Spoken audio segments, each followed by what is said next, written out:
بسم اللہ الرحمن الرحیم۔ السلام علیکم 9th کلاس۔ امید ہے آپ سب خیریت سے ہوں گے۔ آج جو ہم نے علامہ اقبال کی نظم پڑھنی ہے اس کا نام ہے پوستہ رہ شجر سے امید بہار رکھ۔ جیسا کہ ہم سب جانتے ہیں کہ علامہ اقبال 1877 میں پیدا ہوئے۔ آپ کے والد کا نام شیخ نور محمد تھا۔ آپ نے ابتدائی تعلیم سیالکوٹ سے حاصل کی۔ گورنمنٹ کالج لاہور سے فلسفے میں ایم اے کیا اور اعلیٰ تعلیم کے لیے یورپ چلے گئے اور وہاں سے بارائٹ لا اور پی ایچ ڈی کی ڈگری حاصل کی۔ وطن واپسی پر آپ نے وکالت کا پیشہ اختیار کیا۔ 1930 میں خطبہ اعلیٰ آباد میں مسلمانوں کے لیے ایک الگ ملک کا نظریہ پیش کیا اور علامہ اقبال فارسی اردو دونوں زبانوں میں شاعری کیا کرتے تھے۔ انہوں نے اپنی شاعری کا آغاز غزل گوئی سے کیا مگر بعد میں زیادہ تر توجہ نظم نگاری کی طرف مبذول کر دی کیونکہ قوم تک اپنا پیغام پہنچانے کا یہ نہایت مؤثر ذریعہ تھا۔ اقبال کا دائرہ فکر مشاہدات کائنات اور مطالعہ بہت وسیع تھا۔ آپ اللہ تعالیٰ اور ان کے رسول کریم صلی اللہ علیہ وآلہ وسلم کے سچے عاشق تھے اور اس چاہت اور عقیدت کا اظہار جا بجا ان کے کلام میں دکھائی دیتا ہے۔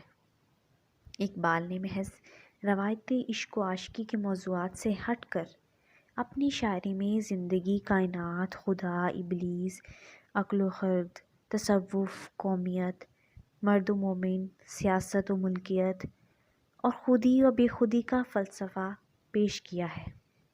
اس میں کوئی شک نہیں کہ اقبال جیسا عظیم شاعر و فلسفی آج تک پیدا نہ ہو سکا۔ بانگدار، بال جبریل اور ضرب کلیم ان کی اردو شاعری کی کتابیں ہیں۔ ارغمان حجاز بھی انہی کی اردو نظموں میں شامل ہے جبکہ ان کا غالب حصہ فارسی میں ہے۔ فارسی کے دیگر شاعری مجموعوں میں پیام مشرق، جاوید نامہ، زبور عجم، زبور بے خودی اور اسرار بے خودی شامل ہے۔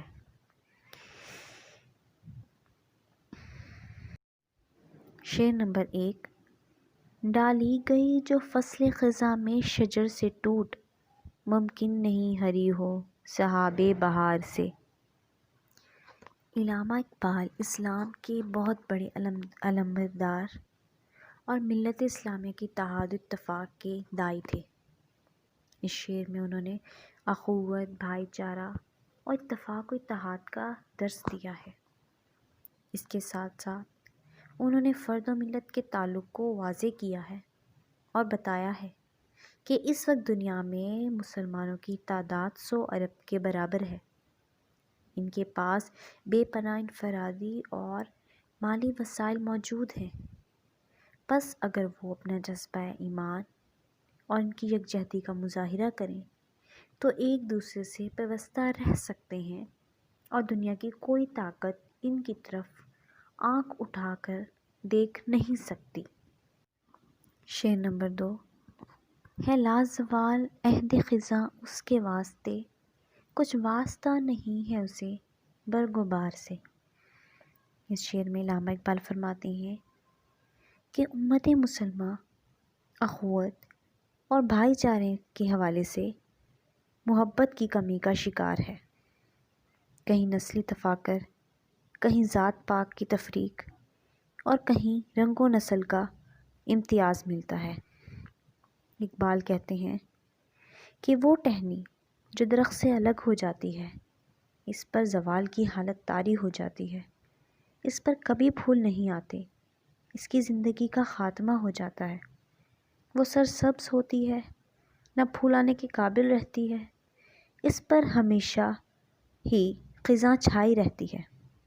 اس شعر میں سبق دیا گیا ہے کہ درخت سے ٹوٹی ہوئی ٹہنی ہمیشہ کے لیے خزاں کا شکار ہو جاتی ہے، اسی طرح ملت اسلامیہ ہے۔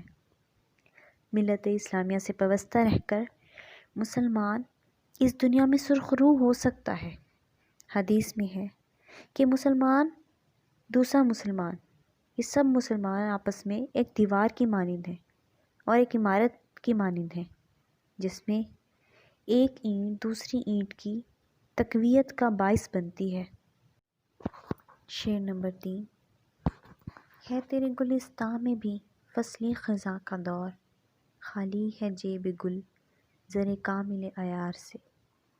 اس شعر میں علامہ اقبال امت مسلمہ کے زوال کے حوالے سے ہمیں تنبیہ کر رہے ہیں اور دعوت بھی دے رہے ہیں، اور کہہ رہے ہیں کہ مسلمان کا ایمان اب کمزور ہو چکا ہے، اب مسلمان مسلسل پستی کی طرف جا رہا ہے۔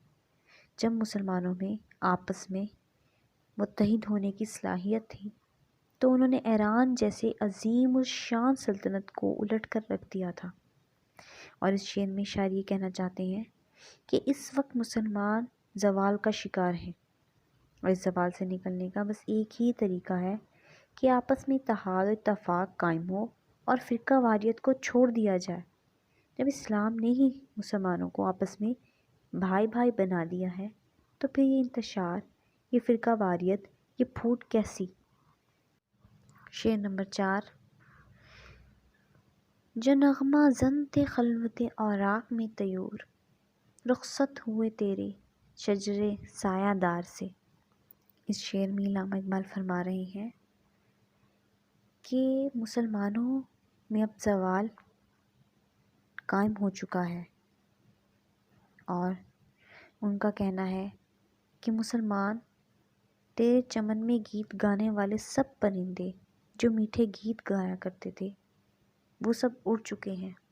یہاں میٹھے گیت گانے سے مراد وہ لوگ جو قوم کے خیر خواہ تھے، ان کو کہا گیا ہے، جن کے دلوں میں قوم کا درد تھا، جو قوم کے سچے رہنما تھے، وہ قوم میں اب موجود نہیں ہیں، اور ہماری قوم اب زوال پذیر ہو چکی ہے، ایمان کی پختگی باقی نہیں رہی، دین اسلام اور ملت اسلامیہ کے درد مند مسلمان غائب ہو چکے ہیں، اور مسلمانوں کا اسلام اب زوال کا شکار ہے۔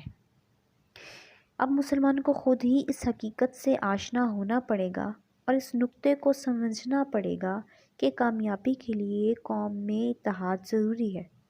پوری قوم کو کوشش کر کے اپنی اس کشتی کو طوفان سے باہر نکالنا ہوگا۔ شعر نمبر 5۔ شاخ بریدہ سے سبق اندوز ہو کے تو، نا آشنا ہے قاعدہ روزگار سے۔ اقبال کہتے ہیں اس شعر میں کہ مسلمان تو کٹی ہوئی شاخ سے سبق حاصل کر، اگر تو واقعی عروج حاصل کرنا چاہتا ہے تو تجھے اپنی ملت سے تعلقات استوار کرنے ہوں گے۔ ملت اسلامیہ کی قوت کا سرچشمہ ملی اتحاد ہے۔ اقبال نے اسی بنیادی حقیقت کو ذہن نشین کرانے کی کوشش کی ہے کہ اتحاد اور ایمان سے ہی کامیابی ہے۔ دنیا کے طور طریقوں سے اب کا مسلمان ناواقف ہے۔ اب کے مسلمان کو زمانے کی چال کو سمجھنے کے لیے ان ناکامیوں اور ذلتوں سے سبق سیکھنا ہوگا، غیور اور جفاکش مسلمان بننا ہوگا، اتفاق، اتحاد، اخوت اور یگانگت کو اپنانا ہوگا اور اپنا کھویا ہوا مقام دوبارہ حاصل کرنا ہوگا۔ اے مسلمان، پستی اور تنزلی کی وجوہات کو سمجھ اور پھر سے پورے عالم میں اپنا نام پیدا کر۔ شعر نمبر 6۔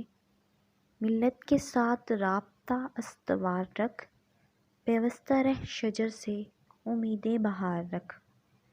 اے مسلمان، تو اپنا تعلق ملت اسلامیہ سے قائم رکھ، تیری ترقی اور کامیابی کا راز اسی میں ہے کہ تو اپنی قوم سے وابستہ رہے۔ یہ درست ہے کہ اس وقت قوم مسلسل زوال پذیر ہے، لیکن عروج و زوال تو آتا ہی رہتا ہے، زمانے کا دستور ہے، عروج بھی عارضی ہے اور زوال بھی عارضی ہے۔ اقبال کہتے ہیں کہ قوم کا وجود مذہب سے ہے، مذہبی قوم کے افراد کے درمیان باہمی کشش کا باعث بنتا ہے، مذہب نہ رہے تو باہمی محبت اور اخوت بھی باقی نہیں رہتی۔ ملت اسلامیہ کے ساتھ جڑے رہنے میں ہی تیری بقا ہے، اس لیے اپنی قوم کے ساتھ رہ کر محنت کر اور پھر دیکھ کامیابی کس طرح تمہارے خود قدم